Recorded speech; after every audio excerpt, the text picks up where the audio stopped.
როდესაც ილია მეორემ გარდაცვლილი ჯარისკაცები ნახა, ატირდა. დაცვის უფროსს უთხრა, ანაფორას გავიხდი, დაუფინე და ისე გადავასვენოთ. ბიჭები ცივზე არ დააწვინოთ. ეს არ არის უბრალოდ ჩვენი ისტორიის ერთი ტრაგიკული ეპიზოდი. 2008 წლის აგვისტოს ომი ჩვენი უახლესი წარსულის ყველაზე ღია და მტკივნეული ჭრილობაა. მაგრამ რა უძღოდა წინ ამ შემზარავ დღეებს? ერთ ღამეში სპონტანურად იფეთქა დაპირისპირებამ თუ ეს წლების განმავლობაში ცივი გონებით დაგეგმილი დაუნდობელი შურისძიების მანქანა იყო. რატომ იცლებოდა ცხინვალი ქალებისა და ბავშვებისგან ჯერ კიდევ აგვისტოს პირველ რიცხვებში, როცა სამშვიდობო მოლაპარაკებები თითქმის ჯერ კიდევ მიმდინარეობდა. რა მოხდა სინამდვილეში 7 აგვისტოს, საბედისწერო ღამეს, როცა საქართველომ ცეცხლი ცალმხრივად შეწყვიტა და მშვიდობის უკანასკნელი შანსი დაიტოვა. როგორ აღმოჩნდა რუსული 58 არმიის უზარმაზარი კოლონა როკის გვირაბს გადმოღმა დამოუკიდებელი ქვეყნის გულში და როგორ შეაჩერეს ისინი ჩვენმა ბიჭებმა საკუთარი სისხლისა და სიცოცხლის ფასად. ეს არ არის ამბავი გმირობაზე, უთანასწორო ბრძოლაზე, ტერორსა და ღალატზე. დღეს ჩვენ მივყვებით იმ კვალს, რომელმაც ევროპის უსაფრთხოების რუკა შეუქცევადად შეცვალა.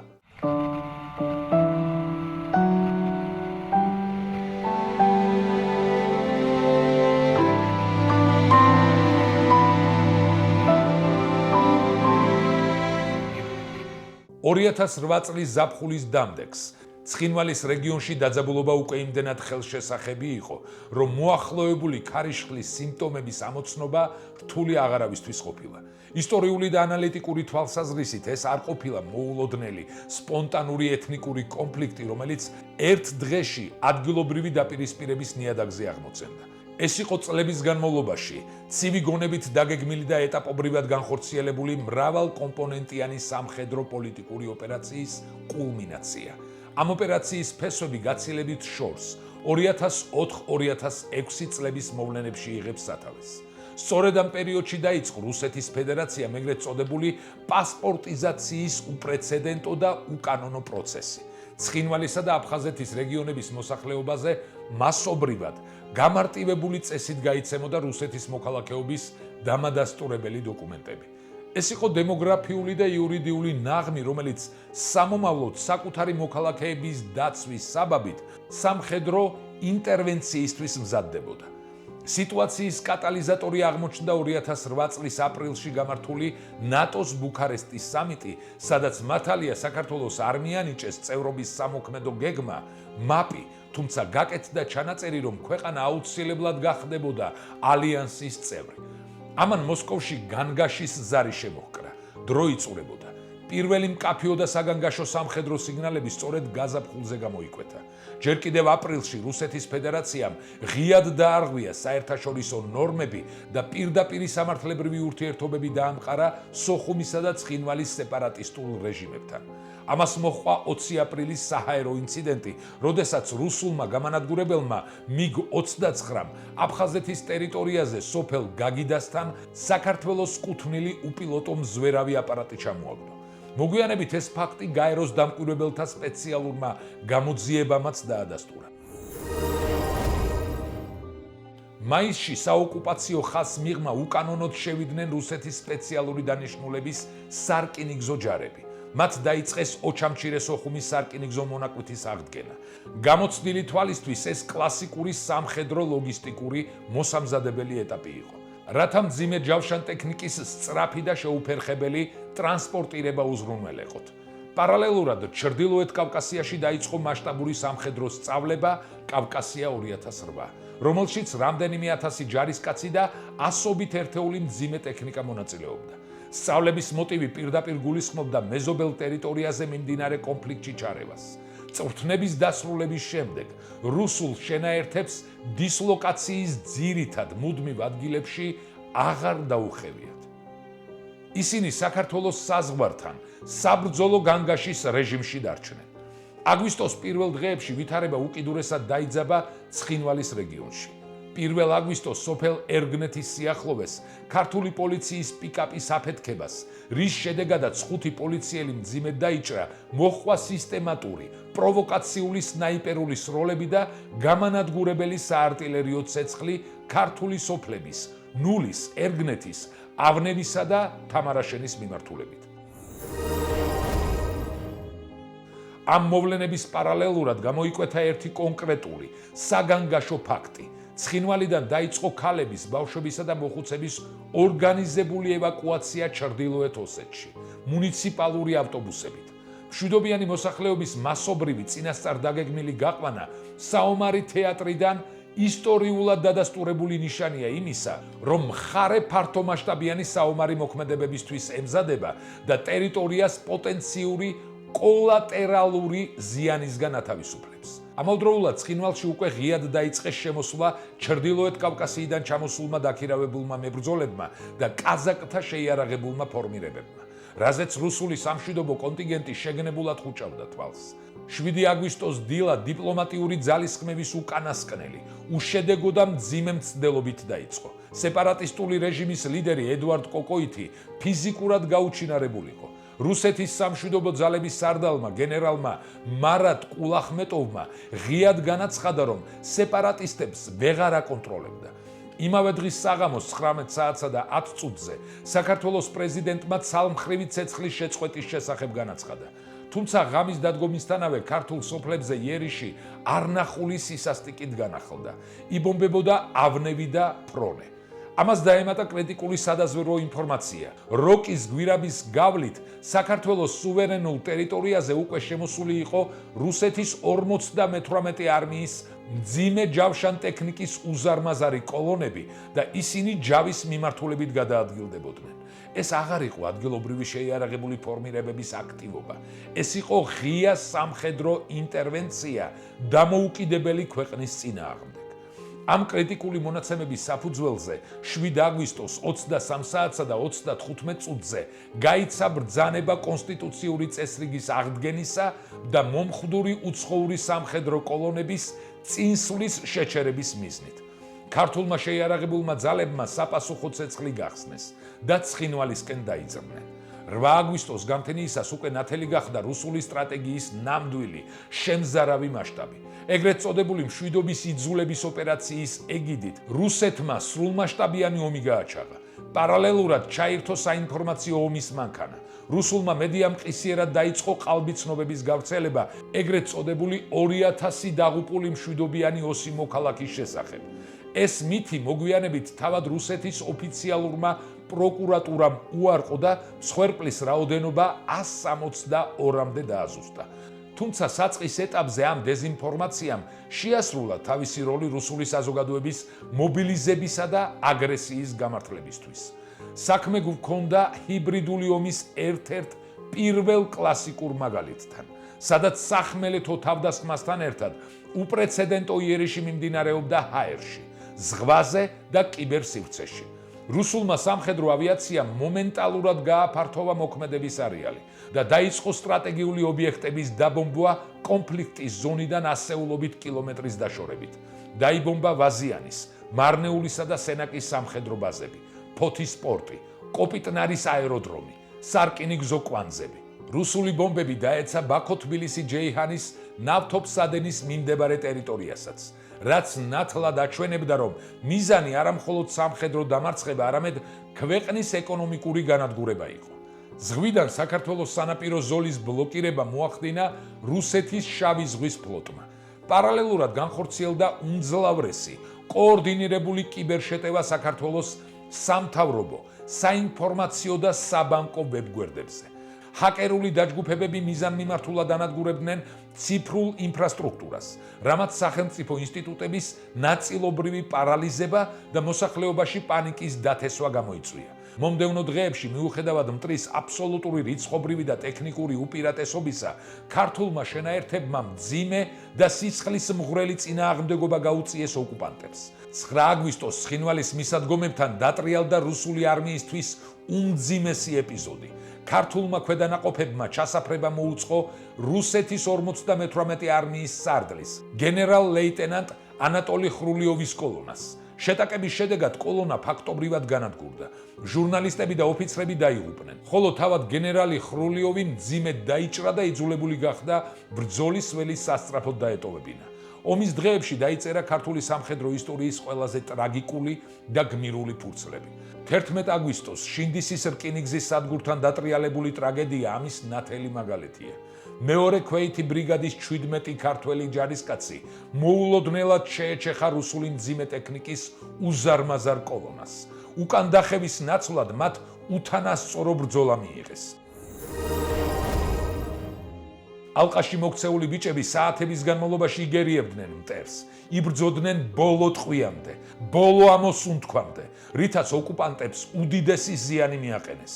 არანაკლებ შემზარავია უმცროსი სერჟანტის გიორგი ანწუხელიძის ისტორია. იგი ტყვედ ჩაუვარდა ოს სეპარატისტებსა და რუს სამხედროებს. ინტერნეტში გავრცელებულ კადრებში ნათლად ჩანს, თუ როგორ სასტიკად აწამებენ მას.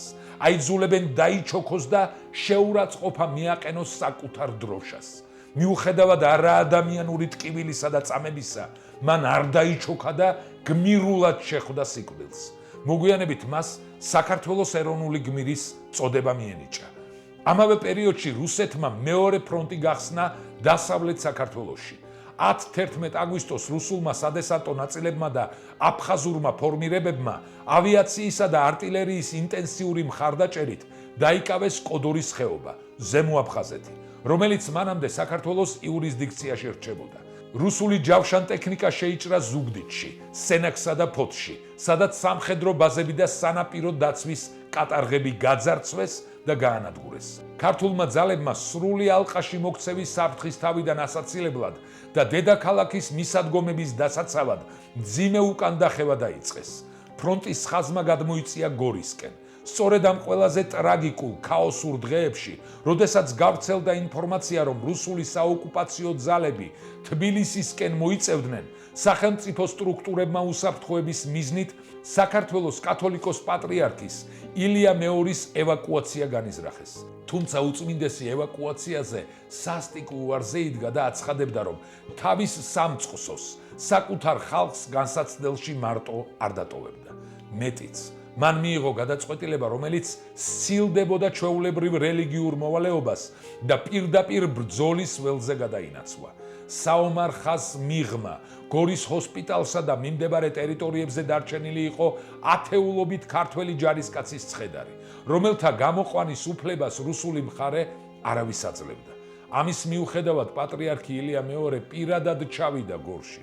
ქალაქში, რომელიც რუსული ავიაციის, მათ შორის უმძლავრესი ისკანდერის ტიპის კასეტური რაკეტების სამიზნე გახდა, სწორედ ამ დაბომბვისას დაიღუპა ჰოლანდიელი ჟურნალისტი სტან სტორიმანსი, რაც მოგვიანებით ჰოლანდიურმა გამოძიებამ ოფიციალურად დაადასტურა. დამწვარი მიწისა და მბოლავი ნანგრევების ეპიცენტრში დაიწყო დაღუპული გმირების გამოყვანის უმძიმესი პროცესი. ამ მისიის დროს მოხდა სულის შემძვრელი ეპიზოდი, რომელიც ომის მთელ ტრაგედიასა და სულიერ სიღრმეს აერთიანებს. როდესაც საქმე ცხედრების გადმოსვენებას და მათ მანქანებში მოთავსებას შეეხო, ვითარება იმდენად მძიმე იყო, რომ მიცვალებულების დასასვენებელი სათანადო პირობები არ არსებობდა. სწორედ მაშინ პატრიარქმა მიმართა თავისი დაცვის უფროს, სოსო ოხანაშვილს და დავალება მისცა. მან ბრძანა, რომ გაიხდიდა საკუთარ ანაფორას, რათა ის ბიჭებისთვის დაეფინათ და დაღუპულები ცივზე არ დაეწვინათ. ამ უმძიმეს წუთებში მღვდელმთავრის შესამოსელი სამშობლოსთვის შეწირული ჯარისკაცების უკანასკნელ საპატიო სარეცლად იქცა.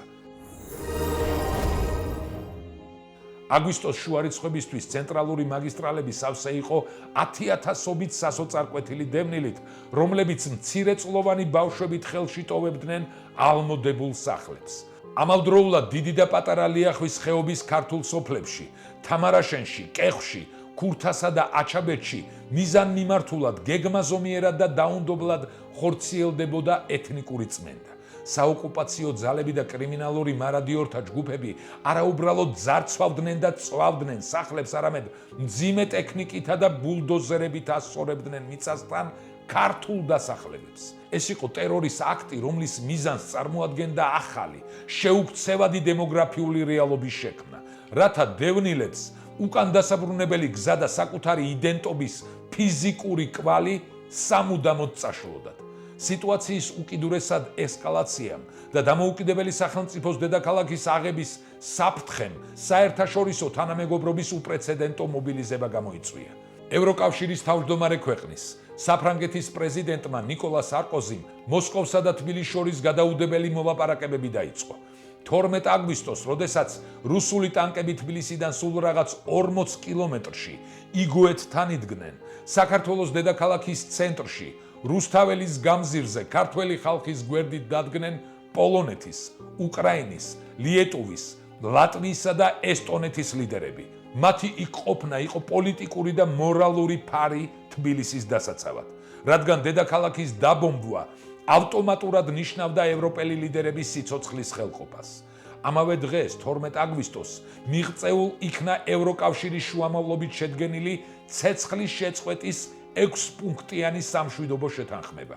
დოკუმენტის უმთავრესი მოთხოვნა ძალის გამოუყენებლობა და შეიარაღებული ძალების საომარ მოქმედებამდე არსებულ პოზიციებზე დაბრუნება იყო. საქართველომ დოკუმენტის ყველა პირობა შეასრულა, თუმცა რუსეთის ფედერაციამ შეთანხმების ხელმოწერის მიუხედავად საოკუპაციო ჯარები ახალგორის რაიონიდან და კოდორის ხეობიდან არ გაიყვანა. მეტიც, 26 აგვისტოს საერთაშორისო სამართლის ფუნდამენტური ნორმების უხეში დარღვევით რუსეთმა ოფიციალურად ცნო აფხაზეთისა და ცხინვალის რეგიონის ეგრეთ წოდებული დამოუკიდებლობა. ეს იყო მცდელობა სამართლებრივი საფუძველი და სტატუს კვო შეექმნა თავისი სამხედრო აგრესიისთვის. ამ გადაწყვეტილებას მოჰყვა რეგიონში რუსული სამხედრო ბაზების ღიად განთავსება და საოკუპაციო ხაზის გასწვრივ მავთულ ხლართების, ეგრეთ წოდებული ბორდერიზაციის მუდმივი პროცესის დაწყება, რომელიც მცოცავი ანექსიის ფორმით დღემდე გრძელდება. ფაქტების, სადაზვერვო მონაცემებისა და დიპლომატიური არქივების დეტალური ანალიტიკური შესწავლა ყოველგვარი ეჭვის გარეშე ადასტურებს 2008 წლის აგვისტოს ომი არ ყოფილა ლოკალური დაპირისპირება ან სპონტანური შეტაკება. ეს იყო საგულდაგულოდ მომზადებული იმპერიული შურისძიების აქტი დასავლური კურსის მქონე დამოუკიდებელი სახელმწიფოს წინააღმდეგ, რომელმაც ძირფესვიანად შეარყია ევროპის უსაფრთხოების საერთაშორისო არქიტექტურა და წინაპირობა შექმნა შემდგომი გლობალური კრიზისებისთვის. მიწასთან გასწორებული სოფლები, ასეულობით დაღუპული გმირი ჯარისკაცი, საკუთარ მიწაზე ლტოლვილად ქცეული 10,000-ობით მოქალაქე და საქართველოს სხეულზე ხელოვნურად გავლებული მავთულ ხლართები კი იმ დაუნდობელი სამხედრო მანქანის ფიზიკურ მტკიცებულებად რჩება, რომელმაც მოქმედება აგვისტოში დაიწყო. ომი დასრულდა, თუმცა მისი ტრაგიკული ეკო და ტერიტორიული ჭრილობები საქართველოს უახლესი ისტორიის მოუშუშებელ ნაწილად რჩება. დაგვიწერეთ თქვენი აზრი კომენტარებში. ამდენი დაღვრილი სისხლის, ტკივილის, მიწასთან გასწორებული სოფლებისა და დაკარგული სიცოცხლეების შემდეგ სად ხედავთ გამოსავალს? რა არის ქართველებსა და ოსებს შორის ნამდვილი შერიგების გზა? გამოიწერეთ კარდუს არხი, მოიწონეთ ეს ვიდეო და გაუზიარეთ რაც შეიძლება ბევრს, რათა ყველამ გაიგოს ამბები საქართველოსზე. აფხაზეთი და სამაჩაბლო იყო და დარჩება საქართველოს შემადგენლობაში.